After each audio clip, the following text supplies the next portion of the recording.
Alright, going into Phase 1 for Heroic Lich King, the boss will be tanked alongside the ad's shambling horrors as seen on the screen. On normal, the boss will be tanked next to the pillar on the right side, and the Shamblings will be tanked on the ledge on the right side. Due to the added heroic exclusive Shadow Trap spawn mechanic, you will pull the boss towards the ledge slowly as seen on the screen as you drain the boss's health points down. If a player is hit by the Shadow Trap, they will be yeeted off the ledge. You can see this in a little bit. And a perfect example is Perforation gets hit by the Shadow Trap and then types fuck in chat as he gets yeeted off the edge. There are a few concepts of Phase 1 that must be understood. Shambling Horrors will enrage, causing 200% more physical damage. As you can see, they have it on the screen. They have a Goku thing, an aura, that gives them more damage. Tranquilizing shot from a hunter can remove this. A highly skilled rogue can weapon swap and remove the enrage as well. Necrotic Plague is a disease that will cause 100,000 damage to the person or enemy it's put on 5 seconds after it spawns. This must be dispelled after the player who gets it immediately runs to the Shambling Horrors. This is the only way to kill the Shambling Horrors and the only way to survive the Plague. The Plague will jump hot potato onto the Horrors. Okay? Heroic only, the Shadow Traps will periodically spawn targeting players and then being thrown at them. That's the purple stuff on the ground. They must be avoided. That's what happened with Port Perforation. He gets hit by the trap. He gets thrown off the ledge right here very soon.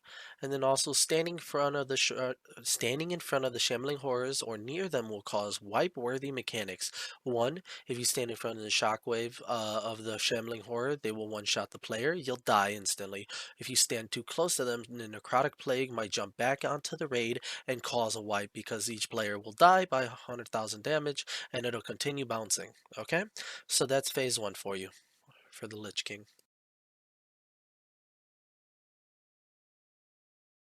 Going into the transition phase, the Drudge Ghouls don't pose too much of a threat. However, the Shambling Horrors will remain being tanked by the off-tank and may last longer than they did on screen here. The Hunters should help the tanks gain aggro of the Raging Spirits that periodically spawn on players, and these Raging Spirits have a cone attack that does massive AoE in front of them and silences anyone standing in front of them for a few seconds. The off-tank, usually a Paladin, should hold aggro on these spirits, as the main tank DK in most instances will Icy Touch each spirit to gain initial snap aggro until the silent soft tank is ready to gain aggro. That diminishes the necessity of a hunter. The raging spirits should be tanked perpendicular to the raid, one left and one against the ledge, as shown here, or vice versa, one right and one against the ledge. However, whichever way the ragings are being faced, no player should be allowed to stand in front of them, lest they be hit by the cone attack and die. Fire mages or any ranged DPS with 40-yard range capability should be DPSing the Lich King the entire time. Outside of the range of the Frost Tower mechanic, should they make your phase 2 easier and continue DPSing him for a much faster and cleaner phase 2. Going into phase 2, you want to position the Lich King, have your off tank bring the Raging towards the middle with the Lich King, and have your main tank grab the Lich King in the middle of the raid, and you want to finish off the Raging Spirit in the middle of the raid. You want to make sure that the Raging Spirit dies as fast as possible before you start the phase. Going into phase 2, for normal mode, you want to cast Bloodlust here and nuke the boss as fast as possible. This will be one of the more difficult parts of the boss fight. Periodically, Valkyries will spawn to grab players and throw them off the ledge. These Valkyries must be slowed with any 50% slow or higher, as this is the maximum possible slow on the Valkyries. Tanks are also going to be hit with an ability called Soul Reaper that deals 50k shadow damage and increases the Lich King's attack speed by 250% for 5 seconds, meaning he'll deal a lot of damage in a short period of time. Some tanks can absorb this, most tanks must taunt off of each other. In 25-man, there are 3 Valkyries. Melee should focus the Valkyries that are able to be cleaved, while the range should focus the Valkyrie that is going in the opposite direction of the raid. Ideally, all the Valkyries are going in the same direction, but this is not always the case. Allowing the range to swap to the melee Valkyries after the lonesome Valkyrie is freed is usually the ideal course of action. So have the melees kill the 2 Valkyries that are near each other, and have the range kill the one that's far away from each other, right? So they don't have to move too far. Okay, now that I explained all the concepts that are here for phase 2, let's repeat the phase and show visually how to manage the Valkyries as we proceed into the phase. The main tank will tank the boss center platform as I'm doing here, while the off tank simply DPSs. A raid should stack up for the first Valkyrie as shown, and then afterwards you'll spread for Defile a very, very long time afterwards. So as you can see, we had more than enough time to kill the Valkyrie and then spread for Defile. That's the first Valkyrie, so it's quite easy for the first Valkyrie. However, the main tank will continue doing this and the off tank will continue DPSing. For the second Valkyrie, The raid should stack for the second Valkyrie, but spread away from the direct path to the ledge that the Valkyrie is going to be taking on the targeted player, so that the Defile does not cover the area in which melee DPS will need to follow to free the players from the Valkyries.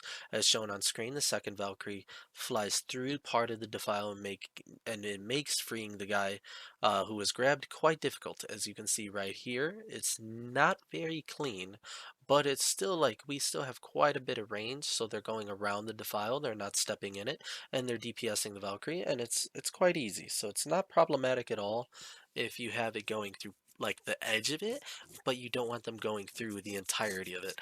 Now the big problem with the third Valkyrie is Soul Reaper. The tank swap ability is placed on the tanks, Infest is placed on the entire raid, meaning the healers have to heal the raid and the tanks. The Valkyries are summoned all at once, and Defile is coming, leading to a massive clusterfuck. All mechanics must be perfect here to avoid a wipe. Tanks should swap if necessary. Healers should heal the infest up as soon as possible, and the raid should spread for Defile while simultaneously being mindful of where the Valkyrie's spawn location is. As you can see here, we placed the Defile across from the Valkyrie. We had the Valkyrie go through a direction in which is far away from the raid, and we went and continued DPSing the boss. There is some buffer room for the infest before the Defile is placed and the Valkyries do their grab. So once you drop the Defile out of the raid, make sure to rush back behind the boss and stack for the Valkyries before you are being thrown off the ledge in the area the raid is not able to reach you. Okay? After the third Valkyrie, the rotation repeats as if it was the first Valkyrie again. So as you can see, we have long enough time for Defile. The Valkyrie is coming, there's Soul Reaper, but there's no problem with Defile, as you can see. So we're just going to kill the boss to keep DPS in the boss. Valkyrie grabs him. We have way more than enough time for the Valkyrie. We spread for Defile now after a few seconds. So we're going to spread for Defile. Boom. And then the Defile's on that guy, and we finish the Valkyrie off. You have more than enough time to get out of there. And to end the phase, the boss is going to be going towards 40% health. You want to be transitioning towards the edge of the platform right here, as you can see. Phase 3 transition soon. The boss is almost 40%. Once the boss reaches 40%, you get the boss towards the edge of the wall to the platform, and everybody gets onto the edge as it respawns. Okay, so as you can see, he's running back to the middle. He's going to cast his Fury of the Frostmourne thingy, the winner, Remorseless Winner. We run to the edge. We don't die because we were able to get off, and now we back into transition phase. This is a repeat of the transition phase from earlier, and there's not much more to explain. Off-tank grabs the Raging Spirits, and the main tank snapshot aggroes them until the off-tank can eventually taunt them. Tank them perpendicular to the raid and let the raid full send nuke them. Most of the time you will have some Raging Spirits going into phase 3, just finish them off, don't worry about it. Going into phase 3, a few mechanics from previous phases persist. Defile will continue spawning on players, and Soul Reaper will continue hitting the tanks. The Lich King will have two Phase 3 exclusive mechanics in Phase 3. The first will be summoning of Vile Spirits. As you can see right here, he summons the Vile Spirits from his current location, so he should be tanked against the edge of the platform, and you should bring him to the opposite edge as soon as his Vile Spirits are summoned. Then there's a small army of explodey boys that will blow up upon contact. They can be typhooned by a boomkin and slowed down and DPS'd, or simply soaked. As you can see here, I will soak them, meaning I will use defensive cooldowns and I will absorb all the damage they do, so the rest of the raid does not have to take damage from them. I can also taunt them to make them come to me, death grip them, and other abilities. So you will soak them in the majority of your raids, especially in normal mode, or players will use cooldowns. And then there is the heroic mode specific, Harvest Soul. This is also normal modes similar, where players can go to the middle and heal the NPC that is an ally, it's Tyrannus Menethel, or DPS the enemy NPC. That's in normal mode. In heroic mode, it's the entire raid going inside the area, and you have to run to the middle to stack up, then you run to the edge. All the spirits will chase you down. The ranged DPS should DPS these spirits and kill them. As you can see, we are nuking down the wicked spirits and making sure they don't reach the raid and they don't get to us. If they do, they'll blow up and rage the boss. They'll kill some of us, and the Lich King will do more damage and have the enrage mechanic.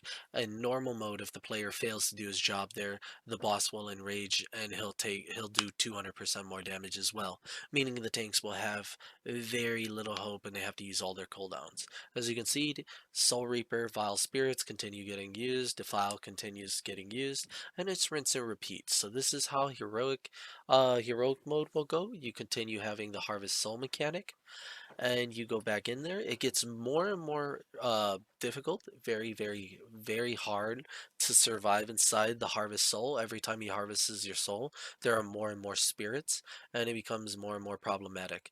This is a bug on the server, I believe. I don't believe the tank should be getting Defile. However, it is what it is. As you can see though, Soul Reaper pops the tank. We didn't taunt off of each other. I get a combat res, and the Vile Spirits get spawned. Okay? As you can see, boom. Now we move the boss to the opposite side, and we continue.